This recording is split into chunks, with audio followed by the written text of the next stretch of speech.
Commissioner صاحب Lahore division کے، deputy commissioner صاحب اور دیگر افراد یہاں پر جو ہے وہ اندازہ لگانے کے لیے آئے تھے کہ کس طرح ہم نے ان سے نپٹنا ہے، اور وہ لوگ یہ سوچ رہے ہیں کہ یہاں سے یہ ساری آبادی جو ہے اس کو یہاں سے ختم کر دیا جائے اور دریا کا جو راستہ ہے اس کو کلیئر کر دیا جائے۔ میں صحافی حضرات کی موجودگی میں، تھیم پارک کے رہائشیوں کی موجودگی میں یہ بات کہتا ہوں، اعلان کہتا ہوں کہ کسی ڈپٹی کمشنر کو، کسی کمشنر کو ہم اس بات کی اجازت نہیں دیں گے کہ جن لوگوں نے اپنی جمع پونجی لگا کر اپنے بچوں کے لیے چھت جو ہے وہ مہیا کی ہے، اس کو آپ ایک لمحے کے لیے اپنے ایک کاغذ کے فیصلے کے ذریعے سے بلڈوز کرتے چلے جائیں۔ اس کی ہم اجازت نہیں دیں گے کسی صورت میں۔ ہم یہ بات کہتے ہیں کہ یہ لوگ یہاں کے رہائشی ہیں، انہوں نے قیمتیں ادا کی ہیں، اور قیمتیں انہوں نے ہاؤسنگ سوسائٹیز کے مالکان کو ادا کی ہیں۔ اس میں کون ذمہ دار ہے؟ دیکھیں، لاہور شہر میں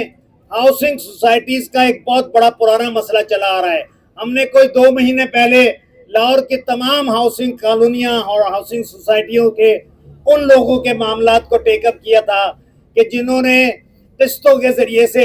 اپنی رقوبات ہاؤسنگ سوسائٹیز میں پلاٹ حاصل کرنے کے لیے ادا کیے ہیں، لیکن ہاؤسنگ سوسائٹی کے مالکان نے ایک پلاٹ کو 2 اور 3 جگہ پر بیچ دیا ہے، اور لوگ جھولی پھیلا کر اب دعا کر رہے ہیں کہ کسی طرح ہمیں پلاٹ مل جائے۔ ہم نے سب سے وعدہ کیا ہے کہ ہم ساری سوسائٹیاں، لاہور میں ان کی تعداد 500 ہو، 600 ہو، 1000 ہو، 10,000 ہو، ہم سب کے مظلومین کو ان کا حق دلا کر دم لیں گے انشاءاللہ۔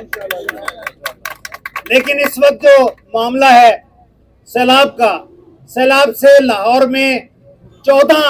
آبادیاں، 14 ہاؤسنگ سوسائٹیاں متاثر ہوئی ہیں، اور اس میں سب سے زیادہ متاثرین تھیم پارک سوسائٹی کے۔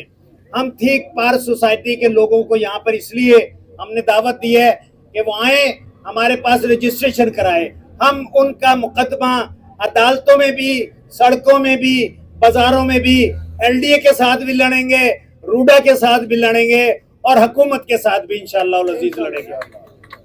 میں اس موقع پر یہ کہنا چاہتا ہوں کہ ایل ڈی اے ہو یا روڈا ہو، محترم صحافی حضرات، انہوں نے، حکومت کے حکمرانوں نے دونوں ہاتھوں سے مظلوم عوام کو لوٹا ہے۔ 14 بستیاں وہ ہیں جو سیلاب میں غرق ہو گئی ہیں، ڈوب گئی ہیں، جو ٹکے ٹوکری ہو گئی ہیں، ان کی کوئی اب ویلیو نہیں رہی۔ اس میں بڑی بڑی سوسائٹیاں بھی شامل ہیں، اس میں پارک ویو سوسائٹی بھی شامل ہے، اس میں تھیم پارک